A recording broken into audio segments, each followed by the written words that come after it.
Boom, bam, blow.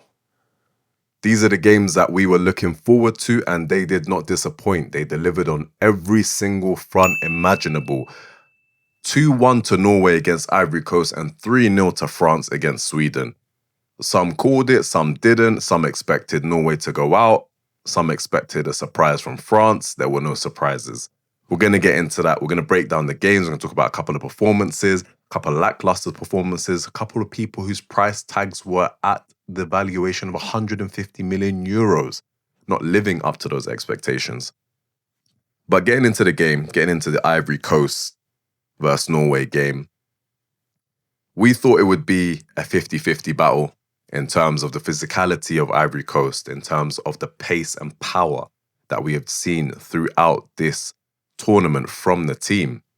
We expected Norway to be organised, well-drilled, Haaland to rise, and did he rise, scoring the winner for Norway?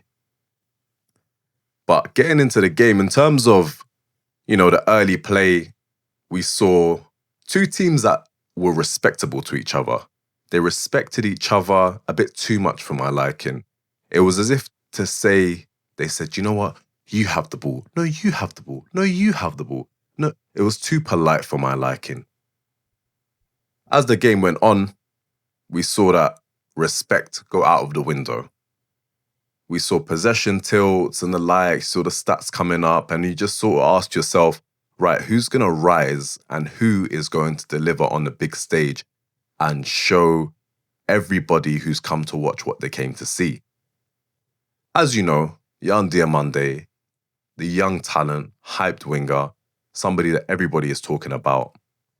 Liverpool links, PSG links, more so PSG. He's turned down the move to Liverpool in favour of a move to PSG. I've said it's the right decision. I think it'll be better for his future.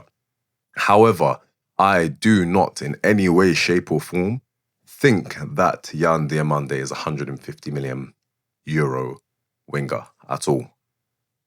Looking at the other side, right, at the opposition, right, Norway had their own winger in Nusa. Both play for Leipzig, where Diamande operates on the right and Nusa operates on the left.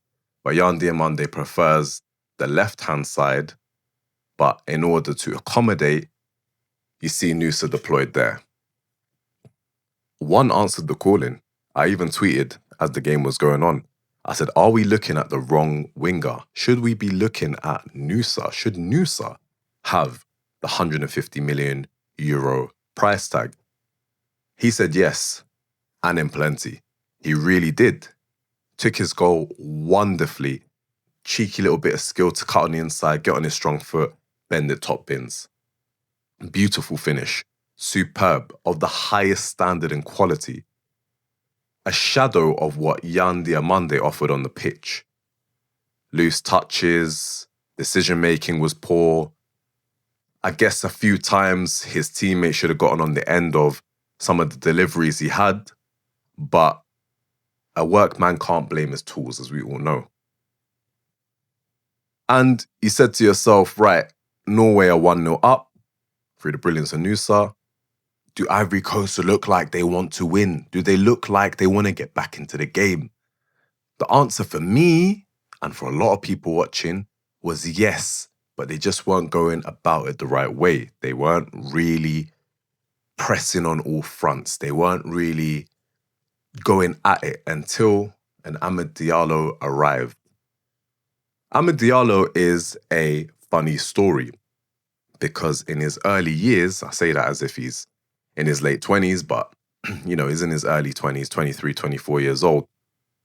In his early years, around 2021, we saw a techie winger who was brilliant, who is brilliant at dribbling, who has a bit of pace on him and an excellent finish on his left foot. Then we saw Amarin come in, utilise him as a wing-back, and all of those skills and qualities and strengths that we know him for seem to dilute down expectedly from a right wing-back position.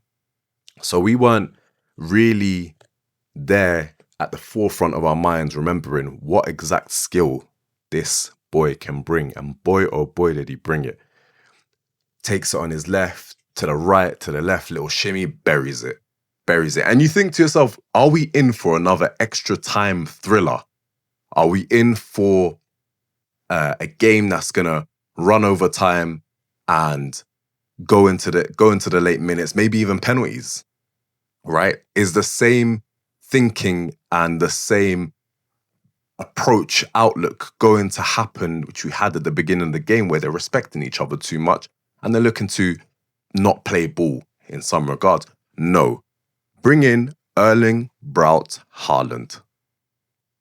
Just 10 minutes before he scored, I said, Erling Haaland, show me what you got. Rise. You're on the big stage. Show us. And he did. Buried his goal. I wouldn't say buried. It was a nice bit of skill and trickery from Oscar Bob to evade his fullback, bring it on into the 18-yard box, and it was a simple cut back to Haaland with a light little tap in. He almost didn't score. It wasn't the cleanest finish, but we know Erling Haaland doesn't need a clean finish. You give him a chance, you give him a whiff at goal, he's going to take it 10 out of 10 times. He's going to take it. And he did. He arrived at the big stage. He delivered when it mattered most. Yeah? He's there. He's there.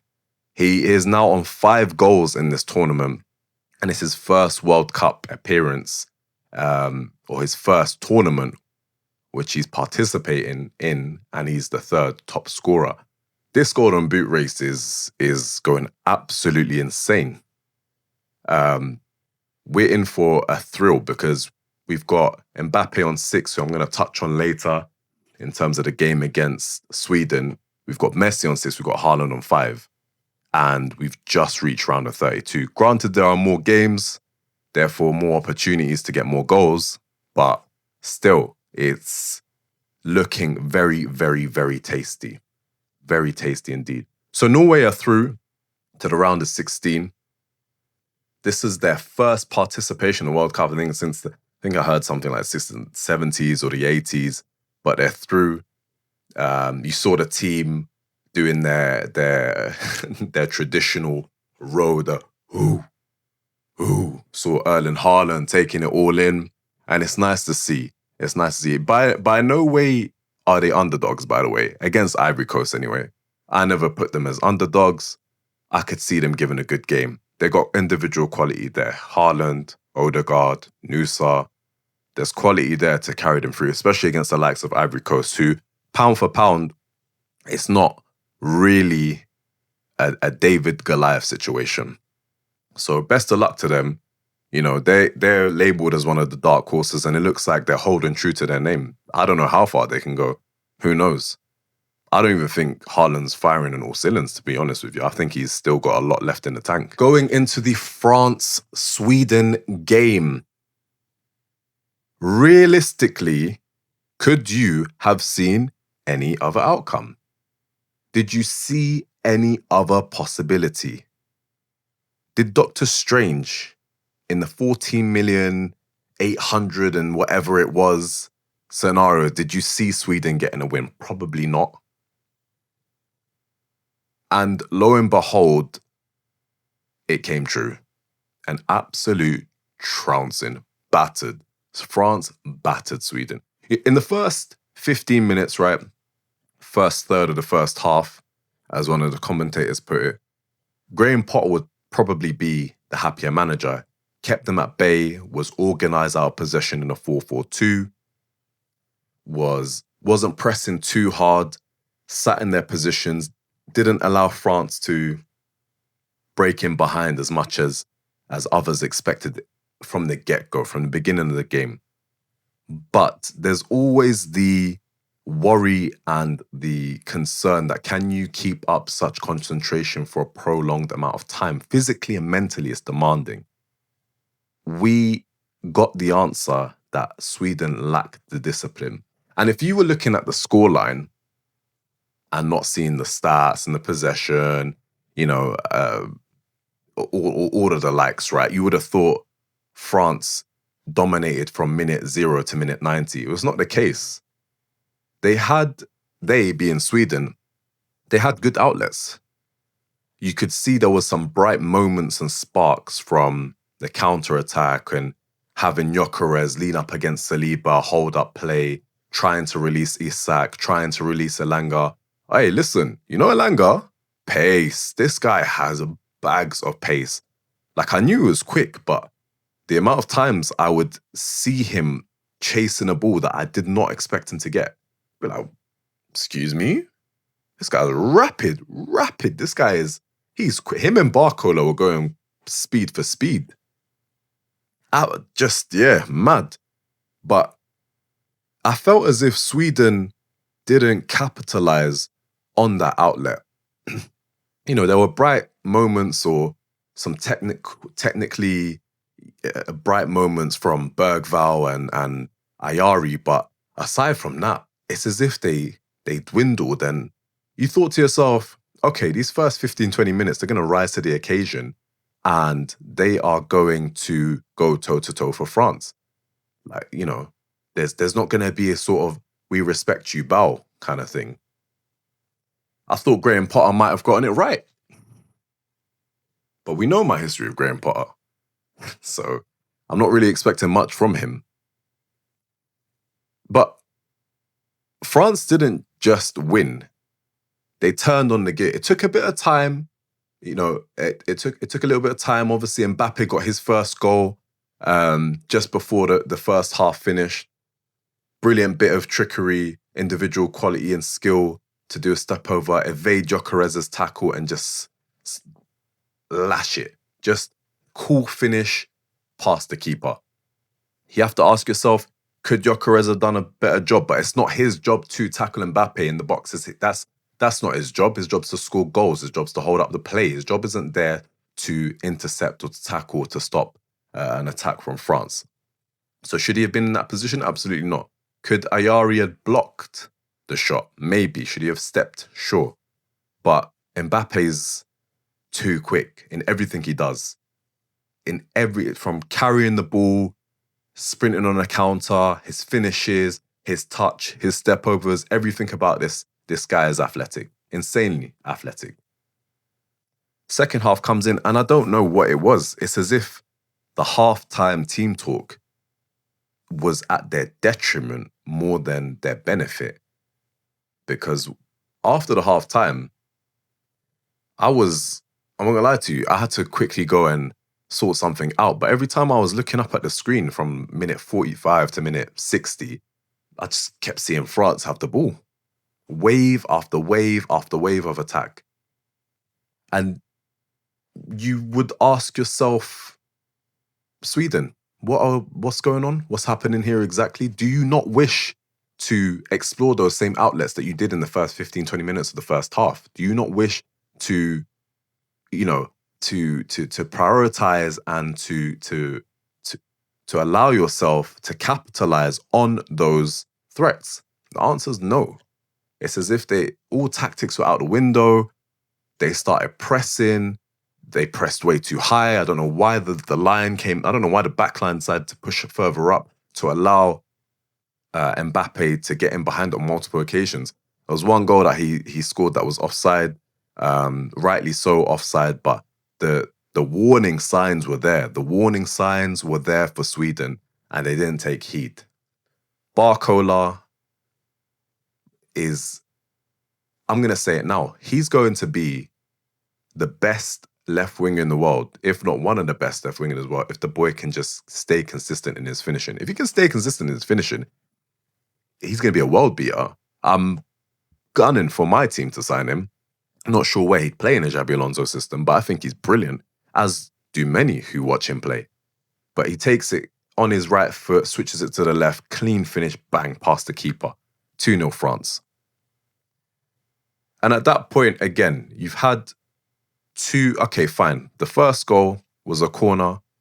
A set-piece tactic worked very well. The second, you've got Barcola getting in behind. So surely as a manager, you say, let me drop the line back a little bit.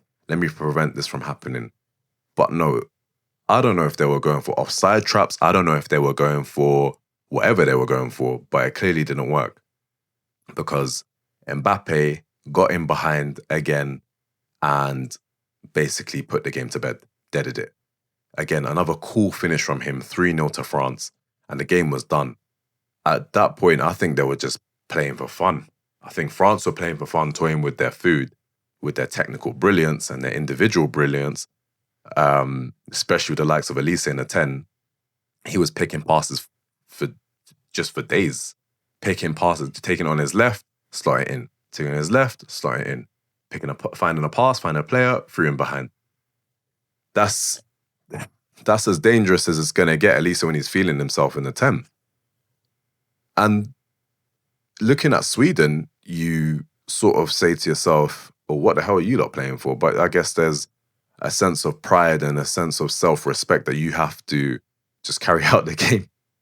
So, yeah. And to make matters worse, to make matters way worse, you got the likes of Desiree Doué coming on and Cherki coming on.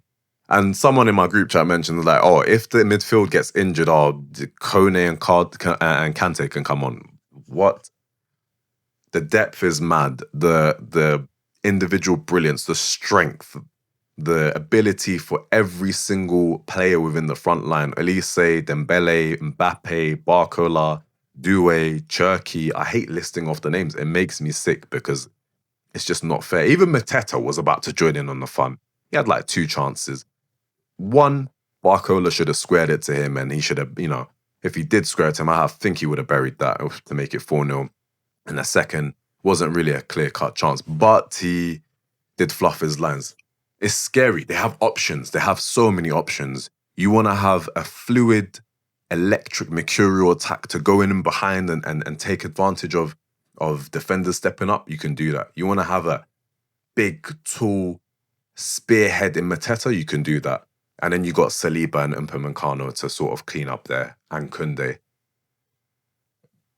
I've said it already. I've said it many a time. I understand that tactically, maybe you can pick them apart if you have a good enough coach. Is De La Fuente a good enough coach? Is Spain a good enough team? Definitely. But I just think the firepower of France can be any happy-go-lucky narrative, can be any sort of pass and move, tiki-taka, positional, but it's just firepower at the end of the day. And that's why they're the favourites. They are the favourites. They're favourites to go all the way. I don't see any other team stopping them, and I would love the likes of Messi and Argentina to do a back-to-back, but they look like they have a black. Hey, World Cup Mbappe is different, different beast. He's something else. It's not the same Mbappe that's playing for Madrid. When he puts on those boots for the World Cup, he says, I'm making it mine. To bag 2 goals, he's now, I believe he's 1 behind Messi. He's on 18 goals in all World Cup participations. He's on 6 right now in the competition, so he's level with Messi. I don't know how happy he was to come off, but Messi's got to go play Cape Verde. So it could be a stat pad sesh, could be a low block 1-0 smash and grab. It could be anything. This World Cup can throw anything at us. Let's see. But yeah, man, no surprises, honestly. Very happy for Norway. No surprises for France. And let's see what the other favourites have for us. Let's see what Spain's got for us. Argentina, England. Not sure about that. Let's see what they got for us. But yeah, like, subscribe. Okay, I ain't said it at the beginning of the video, but if you're here towards the end, like and subscribe. And yeah, I'm gonna catch you lot tomorrow. I'm not gonna stay up for the other games, but hey man, I like to get my 8-9 hours of sleep. Peace.